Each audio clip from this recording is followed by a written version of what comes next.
जी हाँ, बिल्कुल आपने सही सुना कि कतर ने ऐसा कांड कर दिया है कि आने वाले समय में भारत और उसके रिश्ते बिल्कुल खत्म हो जाएंगे। और मेरे ख्याल से जो अरब कंट्री है उससे भी भारत के रिश्ते बिगड़ जाएंगे। तो क्या है ये कांड, ये जानते हैं इस वीडियो में।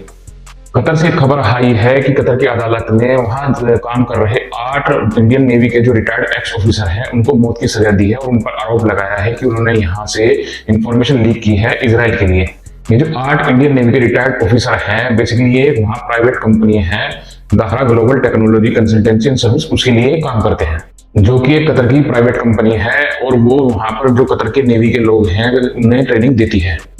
बेसिकली क्या है, कतर जो बाहर से अन्य देशों में जो रिटायर्ड ऑफिसर हैं आर्मी के, एयरफोर्स के या नेवी के, उन्हें अपने यहाँ बुलाता है और जो उसके नेवी के लोग हैं, एयरफोर्स के लोग हैं, सैनिक वगैरह जो भी हैं, उनसे उन्हें ट्रेनिंग जो है प्रोवाइड कराता है। तो ऐसा नहीं है कि ये जो 8 भारतीय हैं ये यहीं पर इनको ट्रेनिंग दे रहे हैं, और भी देश के लोग यहाँ ट्रेनिंग दे रहे हैं जो एक्स ऑफिसर है, जैसे अमेरिका के हैं, पाक के हैं, वे भी यहाँ कतर की जो सेना है उसे ट्रेनिंग देते हैं। कतर की सरकार कह रही है कि कोई इटालियन प्रोजेक्ट है सबमरीन का, जिस पर ये 8 रिटायर्ड जो ऑफिसर है नेवी के, ये वर्क कर रहे थे और इन्होंने वहां का डाटा जो यानी इंफॉर्मेशन है जो हाई सेंसिटिव बता रहे हैं वो लीक की है इजराइल को।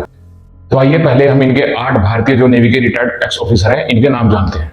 इनके नाम इस प्रकार है कि captain Navtej Singh Gill, captain Saurabh Vashisht, commander Purnendu Tiwari, captain Virendra Verma, commander Sugankar, commander Sanjeev Gupta, commander Amit Nagpal and sailor Rakesh. Basically जो ये मुद्दा है ये सन 2022 का है। इन 8 भारतीयों को 30 अगस्त 2022 को गिरफ्तार किया गया था। उसके बाद कतर सरकार ने इनको अलग अलग सेल में रखा था, यानी अलग अलग जो चैम्बर हैं जेल के उनमें रखा था। इनके साथ जो इनकी कंपनी के मालिक है उनको भी गिरफ्तार किया गया था, जिनका नाम है हामिस अल अजमी। पर कंपनी के मालिक को नवंबर 2022 में जो कतर गवर्नमेंट है वो रिहा कर दी थी। पर दिक्कत अब ये है कि जो अपनी इंडियन गवर्नमेंट है वो कतर सरकार से जो है इनके खिलाफ जो एविडेंस है, सबूत है, वो मांग रही है, लेकिन अभी तक कतर सरकार ने कोई एविडेंस नहीं दिए हैं।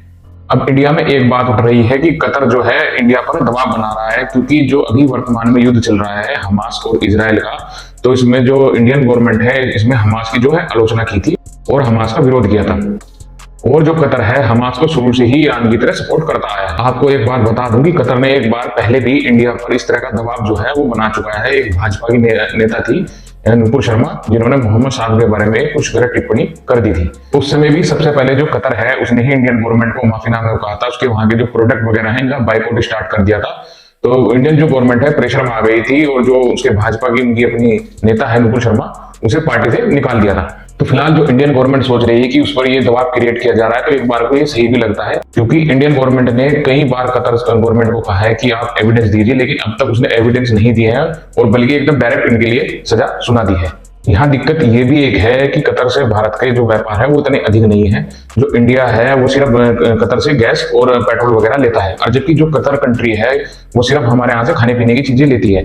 तो बेसिकली जो देखा जाए तो जो अगर इंडियन गवर्नमेंट डायरेक्ट अगर उस पर प्रेशर बनाना चाहे तो मेरे ख्याल से कतर जो है वो प्रेशर नहीं मानेगा। अब जो इंडियन गवर्नमेंट है वो चाहेगी कि यूरोप के देशों को बोलकर कतर पर दबाव बनाया जाए। अब ऐसे में जो इजराइल और हमास का युद्ध चल रहा है, जो फिलिस्तीन में जो बर्बादी हो रही है, अब ऐसा भी हो सकता है कि जो यूरोप देश है वे इंडिया को ना कर दें कि हम इस मामले में आपकी हेल्प नहीं कर सकते। और ऐसा भी हो सकता है कि अगर यूरोप देश मान भी जाए और कतर से बात भी करे तो कतर शायद या तो बात ही ना करे या उनका प्रेशर या जो भी है उनकी बात नहीं माने। अब हमारे पास सिर्फ एकमात्र ऑप्शन रह जाता है, वो है सऊदी अरब। लेकिन सऊदी अरब भी, हाँ, मुझे ऐसा नहीं लगता है कि वो खुलकर आ जाएगा और कतर जो भारत का ये विवाद खड़ा हुआ है इसको मसला हल करवा देगा। हो सकता है वो अंदर खाने या बैकफुट पर जाकर किसी तरह मसला हल करवा दे, फिर भी ये बात कतर के ऊपर ही रहेगी कि वो माने या ना माने। वैसे जिस तरीके से संबंध सऊदी अरब के इंडिया से हैं, तो सऊदी अरब इस मामले में हस्तक्षेप जरूर करेगा और वो कतर से बात करेगा इन 8 भारतीय जो रिटायर्ड जो नेवी के ऑफिसर हैं इनके इस मसले के बारे में। तो इसके बाद भी अगर कतर नहीं मानता है और इन 8 भारतीय रिटायर्ड नेवी ऑफिसरों को जो है फांसी दे देता है, तो भारत के और जो कतर के रिश्ते हैं वे एकदम खराब हो जाएंगे। और जो इसका फर्क है जो बाकी अरब कंट्री हैं जिससे इंडिया के ताल्लुकात बढ़िया हैं उनसे भी खराब हो जाएंगे। क्योंकि ऐसा है कि जब से इंडिया ने जो हमास का विरोध किया है तो कुछ मुस्लिम कंट्री हैं जो इंडिया को जो है सही नजर से नहीं देख रही हैं। और अगर जो कतर और इंडिया के रिश्ते हैं वो खराब हो जाता है तो बेसिकली जो वहां पर इंडिया से गए लोग वर्क कर रहे हैं या काम कर रहे हैं उस पर इस चीज का बहुत बड़ा फर्क पड़ेगा। बेसिकली उन पर ज्यादा फर्क पड़ेगा जो वहां पर गैर मुस्लिम काम कर रहे हैं, क्योंकि इसमें कहीं ना कहीं धार्मिक एंगल भी नजर आता है। बाकी जो कतर में भारतीय हैं जो इंडिया से गए काम करने के लिए वहां पर लोग हैं, वो चाहे गैर मुस्लिम हो चाहे मुस्लिम हो, उनमें होशियारी बरतें और सतर्क रहें, क्योंकि इन दोनों देशों के संबंध फिलहाल सही नहीं चल रहे हैं। तो अब आगे देखें क्या नेक्स्ट स्टेप होता है और क्या इस मामले का जो है हल निकल कर आता है। इसी तरह मेरी वीडियो देखते रहिए। अगर आप चैनल पर नए हैं तो बिल्कुल सब्सक्राइब जरूर करें और कमेंट में अपनी राय भी दें कि क्या मामला कैसे हल हो सकता है और आपको क्या लगता है इस मामले के बारे में कि वाकई में इसकी रियलिटी क्या है। नमस्कार, जय हिंद, वंदे मातरम।